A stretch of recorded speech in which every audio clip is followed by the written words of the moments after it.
Welcome, everyone. We're glad to have you here for another edition of Toxin Tuesday talk show, sponsored by Udefine Wellness and Meth Toxins Awareness Alliance. I'm Denise O'Malley, the founder of Udefine Wellness, and with me today is my partner, Kathy McCarty, the founder of Meth Toxins Awareness Alliance. Kathy, thanks for joining me again. Denise, it's great again to be here on this chilly February day. Yeah, it's very cold today for those who are watching this. Kathy, would you do the honors of introducing our guest today? It is my honor and my pleasure to introduce today. Thank you for being here, Norris Minnick. He's a seasoned professional realtor, exclusively as a buyer's agent for about 30 years now. I know, Norris, it's great to have you here. You had, to tee this up a little bit, you had mentioned to us that you have been working exclusively with buyers after being in the education arena for many years. And I invite you to share with us the experiences and then even some of the possible suggested solutions that you might have based off the topic of meth contamination in real estate today. Thanks, Norris, for being here. Okay. Norris, I'm going to say thank you too. We're going to start off with some questions to lead you through that all the things that we want included in this today. But thanks for being with us. I really appreciate it. Thanks for having me, and I appreciate what you guys are trying to do here to get the message out about this serious issue. Yeah, and we're working hard at it. For the audience who are watching this, before we started, we were talking about Norris's long tenure as a career agent and doing real estate transactions.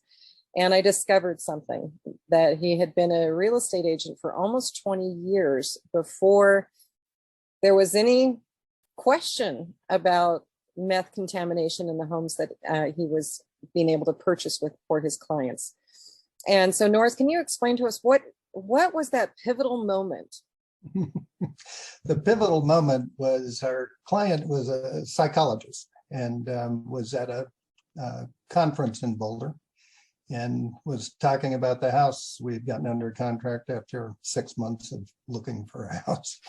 And the woman behind her tapped her on the shoulder because she had mentioned the address and probably inappropriately said, working with a patient who was involved in a stabbing in Longmont and went home and smoked meth in the house afterwards, and it's the house you have under contract. It was Friday afternoon at 4 o'clock when she called me. I called rapidly every number I could find about meth contamination in houses. We were closing the next Friday. So I did get a call back from an industrial hygienist, and he trained me on meth contamination over that weekend. And Monday he went out and tested the house. It was positive and it was over the state standards. So we let the listing agent know that. The state law, even at that time, basically said that if that test was run and it was over the state standard, the seller had no choice but to clean it before it could be sold. That's an oversimplification, but the basic thing. And so the listing agent, who was also the owner, he and his wife had bought the house and had rehabbed it and very nicely put it on the market. I don't think they had any idea. I'm sure they didn't. And cost him $25,000 to clean the house. We put in a few thousand toward the testing, and the clients closed on the house. But ignoring the wellness aspect of the issue, which you won't do, but I will for the moment. If our clients would have closed on that house, which was about $125,000, they would have been taking over a $25,000 liability, and they were mostly broke. So we knew that it just made it clear to us that there was a huge financial risk in buying houses without testing them. And not to mention the health issues, which at that point we had no idea what those were. And we're still, don't have the expertise to know, although we understand they're serious. But just purely the financial aspect of it is a huge liability. And, houses that are more seriously affected routinely cost $100,000 or $150,000 to clean. And that's just a huge risk for buyers to take on. There's really no other issue in real estate that poses such a high level financial risk other than possibly foundation issues in a house. Anyway, so that made it clear to us we had a serious problem. We just didn't know what to do with it, frankly, because the test on that house, it was 1,000 square feet plus 500 square foot basement, I think, and that costs $1,600 to test. You can't, go out and, spend $1,500 to $2,500 to $3,000 on meth testing to screen houses that you have no idea one way or another whether they're positive. So frankly, we spent a couple years trying to find a way to test houses reliably, did some testing on our own, finally ran into one of the problems were the industrial hygienists didn't want to do a screening level test because there was a state approved testing protocol. And for them to do something less than that they were sticking their necks out legally, liability with respect to liability to do that. Finally, we found Jim Dennison up in Fort Collins, and he agreed to do less extensive kind of a screening test, which was, $450 in that ballpark. And We Cycle Environmental in Boulder then agreed to do the same thing. So we had I don't know, you're waiting, so I'll keep going just a Well, bit. I'm just fascinated by your entire story so far, but let me just jump in with some questions now. So, there was no requirement in the real estate transaction to test for the meth. I mean, this would have gone unnoticed, and at some point in time, the new buyer may have, heard through the grapevine. Thank goodness she heard about it before the transaction was done, but she may have heard about it from a neighbor that, suspected, or she might have been having illness symptoms, right, and find it out that way. But there's just no regulations on the real estate transaction. Is that correct? Well, in terms of, not only testing for meth, there's no requirements to do any kinds of inspection or hazardous material testing. In older houses, you're quite likely to have lead-based paint or asbestos, but there's no requirements in the state to do that kind of testing. There's a lot of information in the current contracts that might bring to your attention that you ought to do that. There's a clause in the current contract about meth, that's just a restatement of some of the meth law that you have a right to test for meth. But frankly, it's a 16-page document. Most real estate agents, I would guess, have never paid attention to that clause, and I don't think there are probably 1 in 1,000 buyers that I've never had a buyer ask me about it. Although, frankly, at this point, we're alerting them in advance, so not a good sample on that. Yeah, well, it was a huge learning experience for you.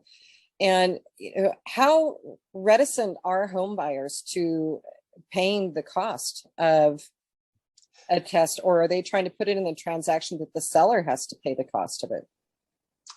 I've never had a buyer try to get the seller to pay the cost. Okay.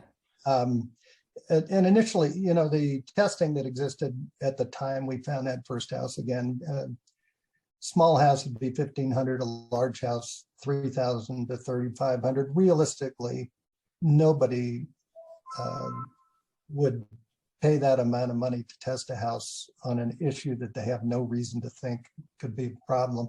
And frankly, at that point, we had no idea how common the contamination was, and I don't think anybody really did. So it was, very hard to convince somebody to do that. We did once we, Denison, or Century Environmental and WeCycle agreed to do the screening test. That came in around 400 or 450, I think at that point, probably 400. Still, we couldn't get people to do it at that price. That was about the same cost as the general inspection. So it seemed like a lot if they had no reason to believe there was meth. So we started splitting the cost with them. That brought it down to 200. And that seemed to do it. Almost everybody since then, 97% of our clients have tested. I think that's a really good idea, and it shows professionalism on your part as well. You said you had no idea how common it was. How common is it to have meth contamination in a house? There's not a lot of data on it. I think our data is probably the best there is, and it's just a fact. So 97% of the houses that we've had under contract since 2013, we tested. Was 275 roughly houses. It's about 16% positive, or 1 out of 7. I did notice when I was looking back at the data today, the last 3 years, that's 24%. I don't know why that is. Wow. That it could be chance. I mean, we're not dealing with huge numbers, but it's over 100 houses. So anyway, that was surprising. 1 in 4 would be disturbing. I'm sorry, go ahead. Okay, I'll jump in. I have heard that meth usage has increased during the pandemic, particularly in the last year. So have you broken that out even further just in the last 12 months, what those numbers are, or is it still hold at about 24%? I haven't. And part of the reason is that the number of sales is so low that it would be, if less than, if I was dealing with 25 sales, I just don't. Okay. I'm not going to look at the percentage of those that were high. The other issue is, it is absolutely the case that the number of, the amount of meth in the area, not to mention other drugs, which has gone through the roof. But the other issue is, with any house that's been around, the longer it's there, the more renters you have in the house, the more people that come in to replace a furnace or redo your bathroom and maybe smoking meth, while if you're gone, or if you just go in another room or they go in a bathroom over the days or hours they're there. The more people that are in a house, friends, whoever they are, the longer the house is there, the more likely it is to be contaminated, because the contamination sticks. Yeah, we've learned that. Yeah. Kathy, you had a question? Yeah. Thanks for that, Denise. I think I was on a similar trajectory of question. When you said 1 out of 4, are you finding that's because more people were just willing to test for it, so you were getting more positive results? No, I mean, virtually all of our clients test. I mean, I think the number that since 2013 that happened is 5 or 6. And virtually all of them have done it. So it's not a shift in what our clients are doing. Whether it's a substantive shift in the contamination level in houses, I don't know. But, the bottom line is, somewhere in the 10 to 20% of houses in Colorado, or at least in the Front Range, or at least in the area that we cover from Arvada up to Loveland, out to, the other side of I-25 in that area. You're 10 to 20%, and I would be stunned if that's not the case across the state. Right. And that was another question I had, is the geography footprint. And you gave us a sample of Arvada to Loveland is potentially the majority of the footprint that you served and continue to serve. Are you finding a particular type of housing or neighborhood within these communities that really profile higher for meth contamination that you could pinpoint? No. If you had tested 25,000 houses rather than 275, you might be able to narrow that down. The people who do a lot of meth testing, and it's probably correct, the less expensive the house is, and the more it's been rented, the more likely is that it's contaminated. People who are heavily into using meth have better things to do with their money in their own mind and spend money on houses.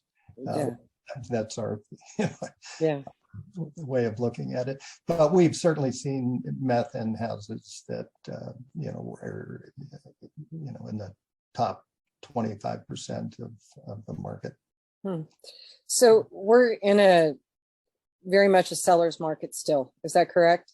Yes. Yeah. So how does this impact the seller's market when a buyer comes back and says, okay, this tested positive for meth exposure? Are the sellers saying, well, we'll move on to the next buyer, or are they committed to it? It's very tricky for them. The testing we're doing now is not certified by the state. It's using the same companies. The companies we use are certified to do the full scale meth testing, the state protocols, but they're still, they created a screening test. We were involved in that to some extent in 2017, but it runs $1,000 to $2,000 on a house. So realistically, no one's going to use that. I think I did there's about 700 of those tests that have been done since 2017. So you're doing 100 or 2 a year out of the 100,000 houses that are selling.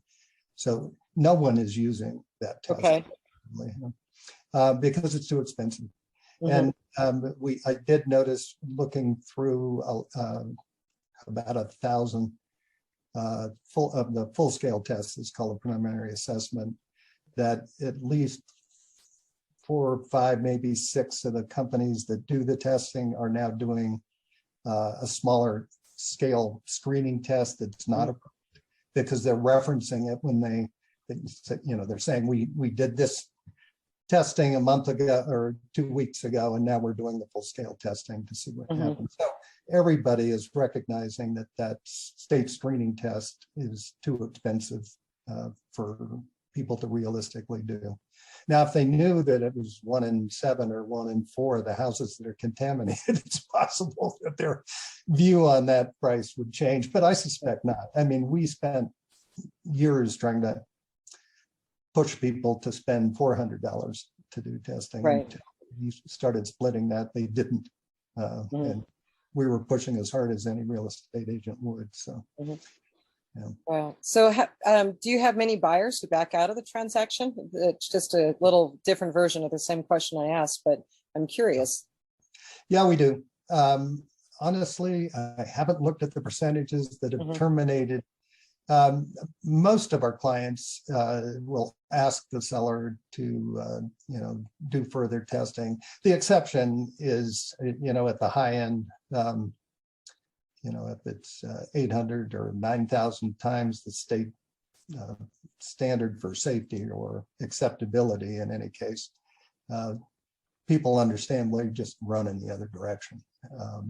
But when it's, under the state standard, our tests come in, or it's near that, most of our clients are comfortable if it's cleaned and brought under state standards, or tested and it is under state standards. So,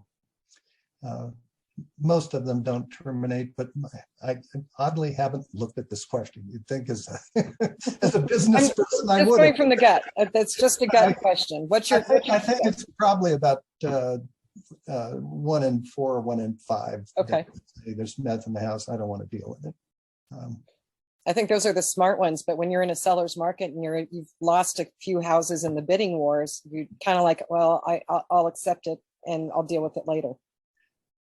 Yeah, that's a little tricky, and that's the one thing that we're really concerned about, is people just accepting the house and moving in. One, because they don't know, unless they've done the full testing, what the scale of the problem is, but also because technically under state statute, I think it's illegal to do that.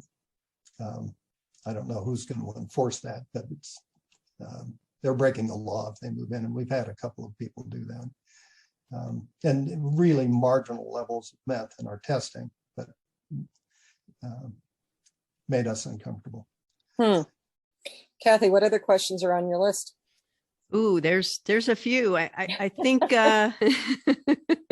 you know, I know I made that list that you talked about because I never did the real estate version of the test. I went to a full preliminary, and when I learned there was manufacturing going on, and I know that there may have been several homes that you potentially had written contracts on for your buyers that may have made that list also. But I think one of the things that I learned about is that you participated in an article for the Denver Post several years back when they were doing a write-up on meth contamination in real estate. I wonder if you could just briefly talk about a little bit about that, why they may have done that, and how you participated with the information that they shared.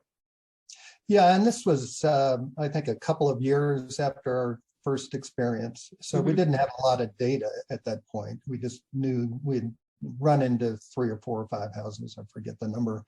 And there was an article in both the Denver Post and the Boulder Camera talking about a house in Lafayette that was a meth lab where they were manufacturing, and the people bought it, moved in, and the neighbors told them it was a meth lab, and they tested, and they had to move out, and they had a mortgage on the house, and it had to be destroyed. It couldn't be rehabbed, so it was a total disaster for that guy.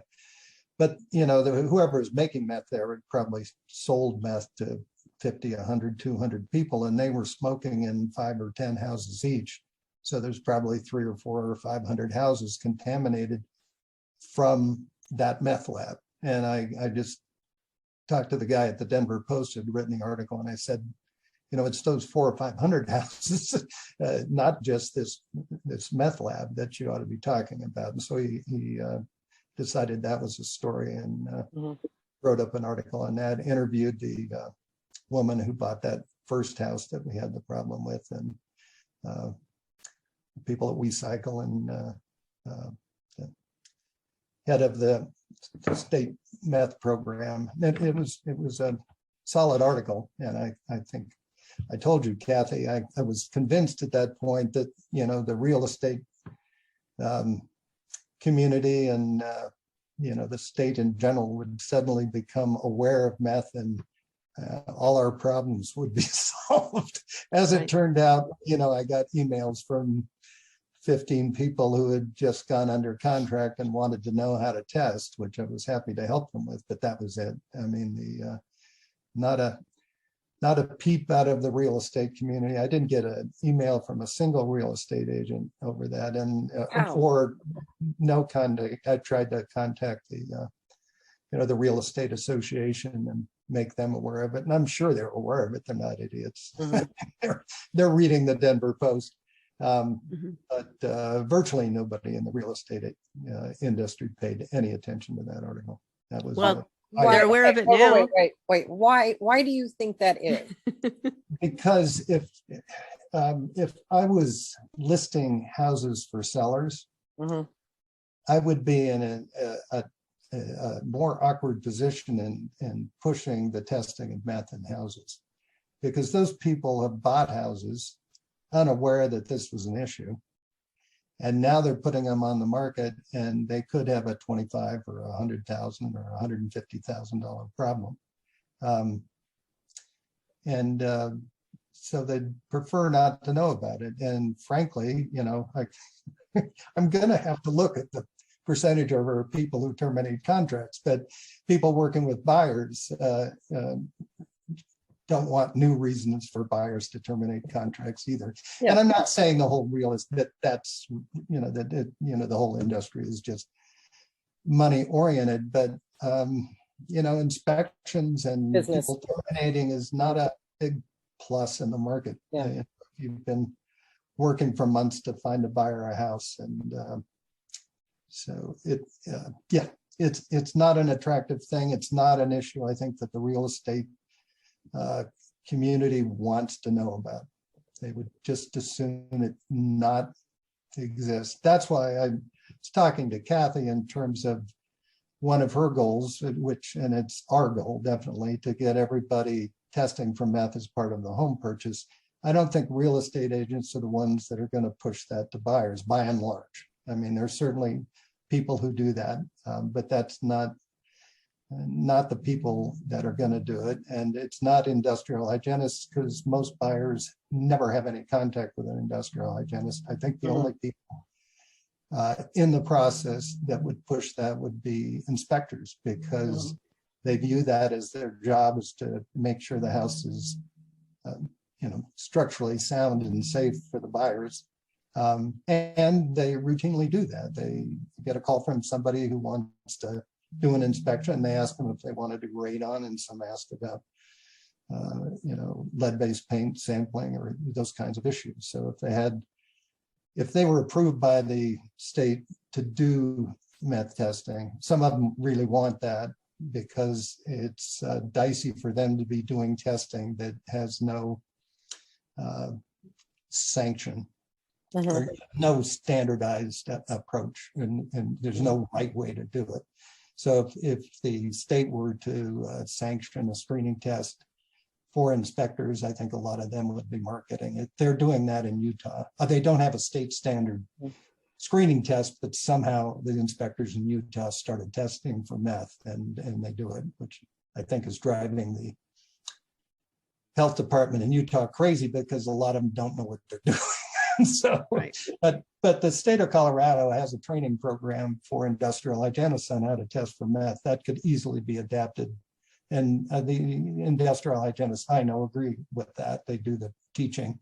They have no particular concerns that an inspector couldn't learn to do that testing. And then, do you want to do radon testing? Do you want to do meth testing? And you'd have somebody out there making buyers aware of it. And I think that's the place it would happen.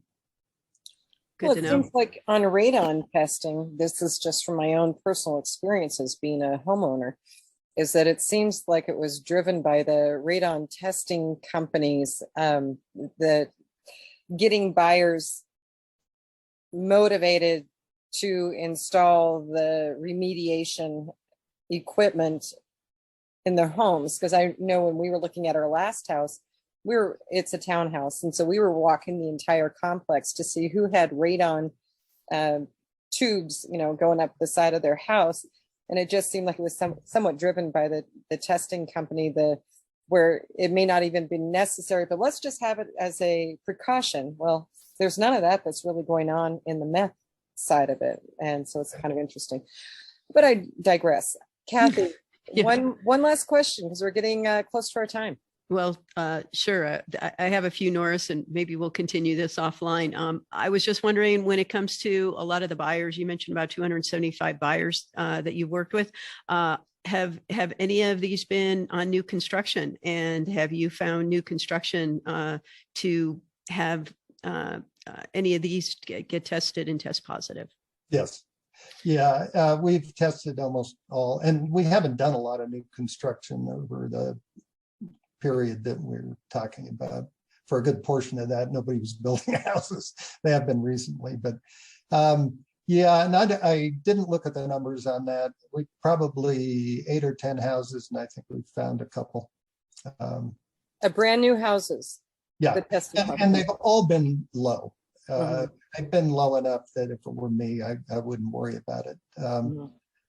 We, at least one of our clients, did some cleaning. The builder wouldn't, and understandably, because it was way below the state standard. But yeah, I mean, my partner, Lindsay, or my boss now, I should say,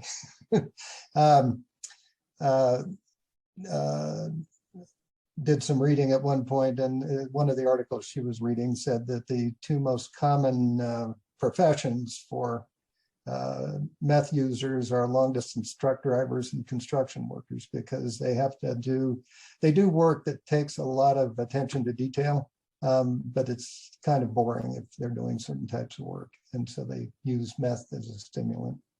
And so yeah, it's definitely the case. I would test a new house to make sure you weren't, and it's not just construction workers. Those houses are easily accessible to kids in the neighborhood or anybody who wants to kind of open a window and go in that, just have a space if they don't have a space of their own where they can go in and smoke meth. So they're, they're wide open, I would guess, for meth contamination. One of the tricks with new housing is that there is no, new construction. You don't have a clause in the contract giving you the right to do inspection to determine if you have something you're not satisfied with, which we do in the standard contract, and that's where we do our meth testing generally. So we generally have to use one of the state's approved tests because that gives you a right under state law to terminate if the meth levels are over the state standard. And you have a right to test whether or not the owner of the property wants you to test. You have a statutory right to do the testing. So we do that with new builds because really the builder has no choice but to allow us to do it, which they're not eager to do because they just laid out hundreds of thousands of dollars to get a house built. And now you want to see if it's contaminated with meth. They would, again, pretty much prefer that not happen. Not be an issue raised the week before closing. Yeah. Well, there is some progress in the community, at least because they did add a clause to the contract. So there is some progress to bring it up because they're not necessarily clauses for other contaminants at this point. So I think we're going in the right direction. It's not and the Real Estate Commission, which is the state agency that governs real estate, might be a place to find an ally on this issue. But the clause is in the contract because it's statute, and any statute that impacts real estate, the Real Estate Commission gets that in the contract in some form so that the contractual agreement reflects state law. If anywhere where there's a state statute that mandates something that's critical to any standard real estate transaction, we're going to have a clause, and that's why we have a 17-page contract at this point. Or part of the reason, and growing every year. Yes, it is. Every time a new piece of legislation passes, but that's good. I mean, it is. The clause is in there, but nobody reads the contract. Honestly, I mean, they just don't. They sit with their agent and look at the blanks and fill them in. Yeah. Initial here. Exactly. Yeah. Look at the price, look at the clause on inspections or whatever it is. Yeah. Sign. Right. So as a real estate professional, what final advice do you have to give everyone, or what have we not covered that you wanted to cover? Well, I think the basic advice would be,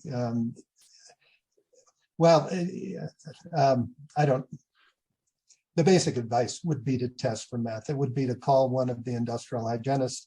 There's a state list of those people, and ask them if they do a screening test that's less expensive and less extensive than the standard, unless you want to pay. I mean, there are people certainly who would pay the cost of one of the standard tests, but very few.